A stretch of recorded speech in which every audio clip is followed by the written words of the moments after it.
In someone like me, I'm 33 years old now. When does the damage begin? It starts right now. It starts right now. As soon as you're around 30, you're already starting to have trouble. You have to. But this is what I do. I look at that patient walking into my room, and if I see that he's got a belly sticking out, I already know he's probably got insulin resistance because all the fat is in here. Because the fat that's in the stomach, sideways, he looks terrible. From the back, he looks great. His waist is increased. Mm-hmm. He doesn't have all the fat everywhere else in his body. That's the phenotype of somebody who has hyperinsulinemia.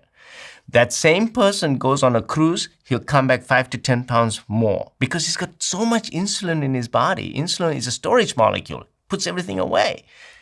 And it's very hard for him to lose weight. Why is it harder?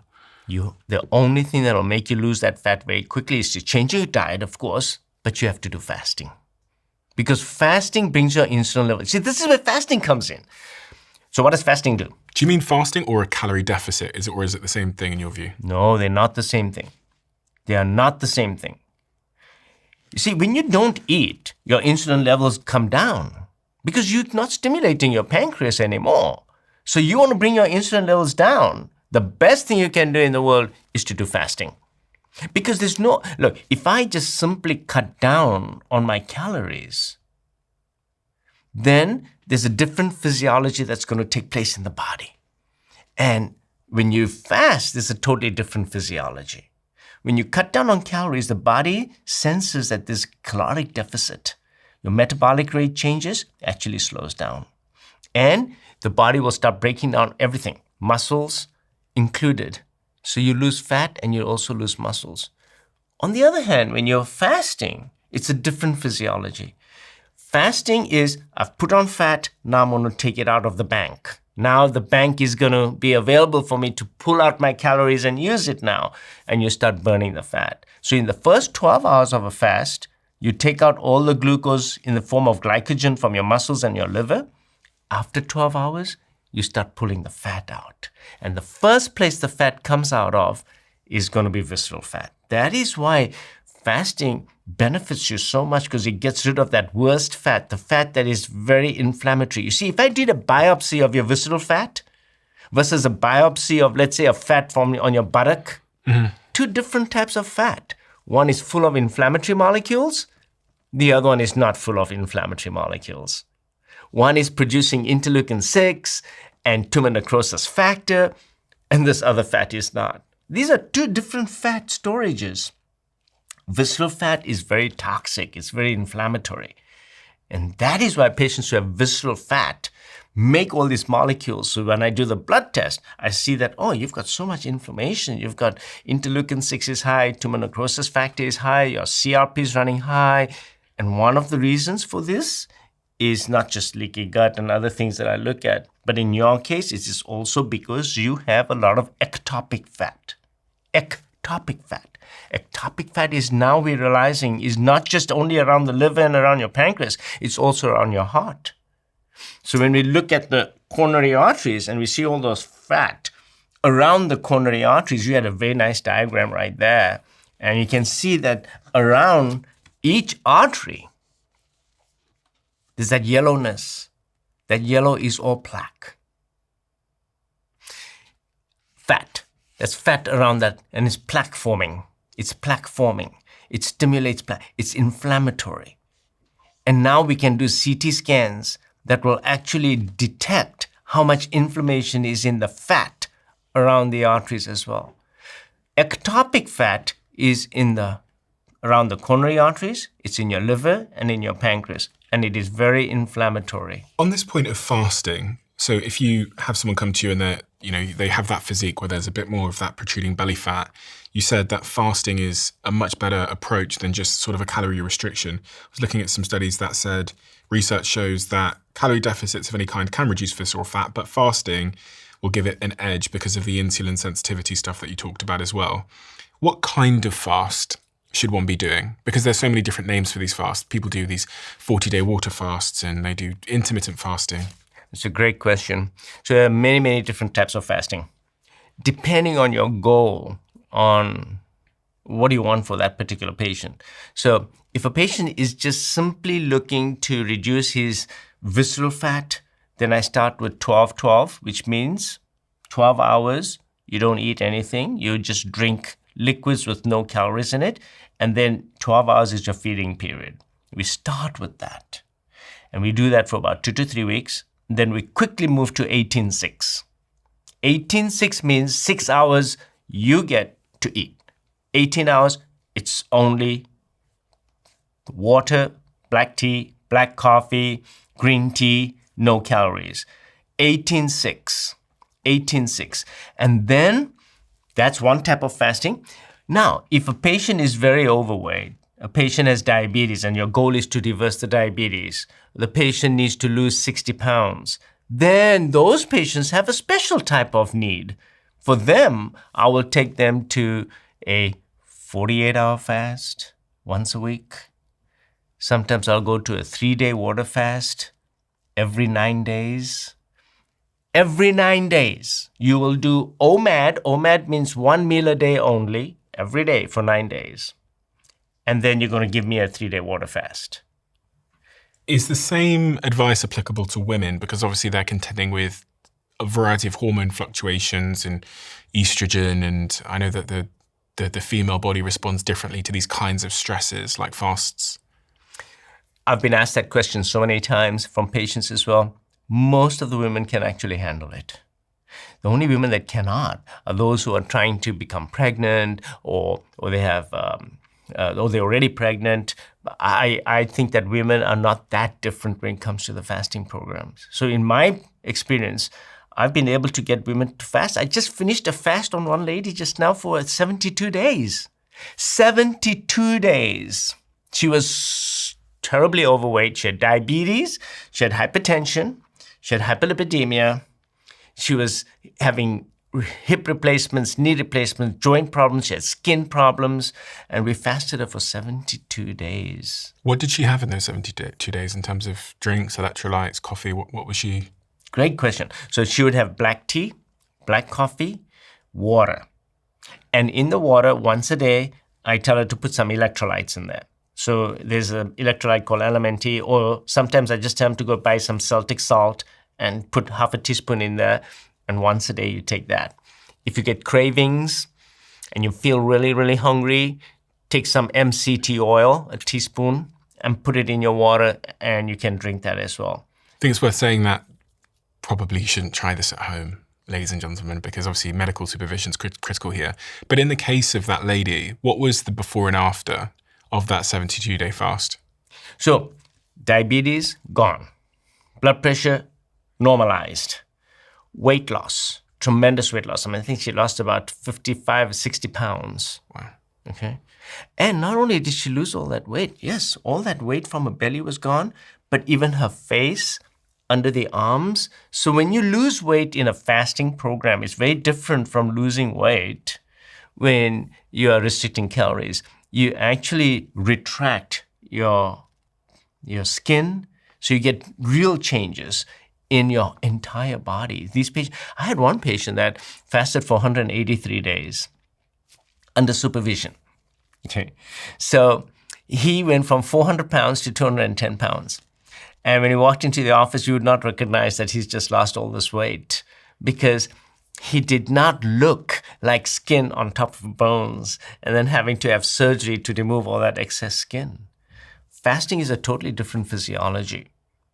In fasting, the body is doing a whole lot of things that are very different. And we can go into the physiology of fasting because that's fascinating. It's a physiology that has not been used by us. We've lost it. So one of the things about modern living, we have lost this physiology of fasting. First of all, why do we still have that physiology in us? It's because it's supposed to serve a purpose. Because we're supposed to be fasting and feasting. But now we're only feasting all the time. And we're not fasting. In order to go back to normal, you should be fasting. Fasting is supposed to be a normal part of your existence. That's the way you were designed. Not this modern industrialized living that we've been doing in the last fraction of a millisecond in the total existence of the human race. We've changed our lifestyle so much, modern man has, but our genetics and our physiology has lagged behind. We were supposed to use fasting and feasting as part of our normal program, as our normal physiology. That's why we still have it. That is why after 12 hours, you start making some more ketones in your body. And the ketones come from fat. You're moving that fat out of storage. What is a ketone? Ketones. So ketones are an energy molecule produced by the liver.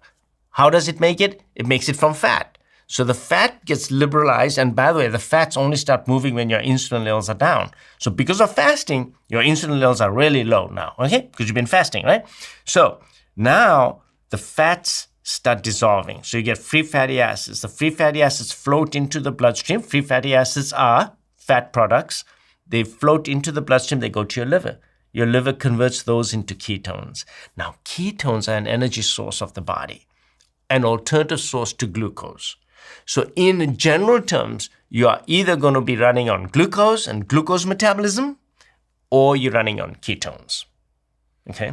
And so ketones basically show up when glucose isn't around. That's absolutely right. So ketones are actually a cleaner fuel for the body. And in terms of producing reactive oxygen species in the metabolism, the way your mitochondria work, you actually produce less reactive oxygen species, which is damaging to your physiology when you're in ketones. And ketones are signaling molecules that also change your physiology in a number of ways. Number one, it causes the production of brain-derived neurotrophic factor that occurs under ketogenesis. Brain-derived neurotrophic factor, which means that you become smarter, you're growing new cells, your reflexes are better, your visual acuity is better. Why? Because nature wants you to become a better specimen so you can go out and get your next kill. So why don't we all just stay in a state of ketosis then, if it's so miraculous? Well, that's a great question. You don't want to be in ketosis all the time, because that's not what ketosis, what our physiology was made for. Because then you'll just be burning fats all the time. And that's not a good state to be in constantly either. So you want to be able to do both. You're supposed to get your current account and your deposit account. You're supposed to work with both of them. That's the normal physiology. So not only brain-derived neurotrophic factor increases, but also stem cells. Stem cells are amazing. And in my patients, of course, I see that... What is a stem cell? Stem cells. So stem cells are... We all have stem cells. And we all still make stem cells. And they're produced by the bone marrow. These are pluripotent cells. Cells made that will then go out and become whatever they need to become. So they can go out into your circulation, become a muscle cell, they can become a retinal cell, a skin cell, they can transform into anything. So what happens is when you break your fast, you get a surge of stem cells coming out of your bone marrow. Some of them become immunocytes. That is why we know that fasting also boosts your immunity. People who fast get less infections, get less sore throats and coughs and colds and the viruses that are going around. The immunity is better. The stem cells are not, I'm particularly interested in the stem cells because of a thing called the progenitor cells, endothelial progenitor cells. Progenitor cells are, you see, you're always hurting your blood vessels, the lining of the blood vessels, and the lining of your blood vessels have to be constantly repaired, and they are repaired by the progenitor cells. When you do intermittent fasting and time-restricted feeding, you will produce more, and this has been shown in numerous studies, more progenitor cells. And these progenitor cells go and repair your blood vessels. So why am I interested in this? Because I'm a vascular doctor. I want my blood vessels to constantly be repairing themselves from the damage that we do in day-to-day life. So stem cell mobilization, brain-derived neurotrophic factor, growth hormone. You make more growth hormone in fasting. So when should you exercise when you're fasting? At the peak of your fast. So if I'm going to break my fast at 6 p.m., I tell patients to go out to the gym at 4 o'clock in the afternoon. But they say, but doc, how can I do that? You will find that you will put on more muscle and you will retain more muscle as well. because you have higher growth hormone. The fastest way and the best way to actually increase your growth hormone production is to do intermittent fasting. When I sat with Dr. Stacey Sims, who does a lot of work on women's physiology and women's performance, one of the things she said to me is that if a woman in particular tries to do a workout fasted, the body will break down the muscle in a woman, because she said a woman's body is much more, the hypothalamus is much more sensitive to changes in a woman's glucose levels, because it's trying to defend against, pregnancy and, all these kinds of things. So it shuts down the menstrual cycle if there's not enough glucose in the blood. And so she said for women in particular, you do want to eat something before you work out, or your body will take from the muscle, and it definitely won't. The body's very sensitive. It won't want to help you build muscle if there's not enough glucose energy in the body. She said for men it's slightly different, because we're a little bit more robust and we were meant to hunt. So if we were fasted, our body is, designed to kind of keep up its normal processes to help us complete a hunt per se. So I guess I throw this question out to you about women exercise and fasting. Yeah, I think that's a great observation. So again, is what kind of exercise is the woman doing? You see? Now there's two kinds of basic exercises. One is aerobic activity, and one is resistance exercises. And you can also throw into that high intensity interval training. So when it comes to the training that I'm talking about in a fasting state, I like resistance training. So in resistance training, that glucose issue is not going to become a problem. Now, if you're going to put that female patient on a treadmill and make her run for a long period of time, let's say you're going to make her run for 40 minutes on the treadmill, I think that, yes, you're absolutely right. You are going to deplete her glucose and you may cause some problems, and then the muscle will start breaking down. But I do believe, from all the experience that I've had with my patients, that when I tell them to do HIIT, which is high intensity interval training, all the women do just as well as the men. Because all you're doing is you're intensely working the muscles and you're doing some resistance exercise, and then you're totally resting as well. And I see fantastic results with that. In terms of ketosis, do you cycle in and out of a ketogenic diet? And just for anyone that doesn't know, a ketogenic diet is a diet that's very, very low in carbohydrates, so less than 50 grams of carbohydrates a day typically. Do you cycle in and out of that diet? Yes. Yes, you have to. Because I don't want them to stay in a ketogenic state all the time. So I do. I tell them, look, what is your goal here? What is your goal? If your goal is that, okay, I need to lose 70 pounds, then you're going to do this till you get to your goal. Once you get to your goal, then you're going to go back to time-restricted feeding, which means 18-6. So you'll still make some ketones. And then intermittently, you can still do a 36-hour fast. That means normal, healthy people, you and me, we should still be doing one 36-hour fast at least once a month. So we'll go to that. Fasting must still become part of your program, but you don't need to stay in ketogenesis all the time. Remember also that when you are in ketogenesis, you are also in autophagy. How much autophagy can you do? That means you're recycling all your organelles inside your cells. What does that mean in simple terms for someone that doesn't know the term autophagy? Okay, so bottom line is the cell senses that there is no new parts coming in here. So it takes the redundant organelles inside the cells and breaks them down, packages them up into these little packets and exports them out of the cells. So these cells, all your cells in the body, now are functioning at a much more efficient level. So mitochondria also have autophagy. So you're getting new mitochondria, you're repairing your mitochondria. And it's all about mitochondria, right? Your energy, mitochondria are those organelles inside each cell. And we just think of them as only an energy source, that, oh yeah, my mitochondria, they make ATP. That's not the whole story. Yes, they produce ATP, but they also produce this thing called reactive oxygen species, and thereby they influence the metabolism of your cell as well. They send signals. They send signals to to your chromosomes so that you start producing new proteins, you start producing new molecules. So your mitochondria are very important. If you have old mitochondria, you're going to have fatigue, tiredness.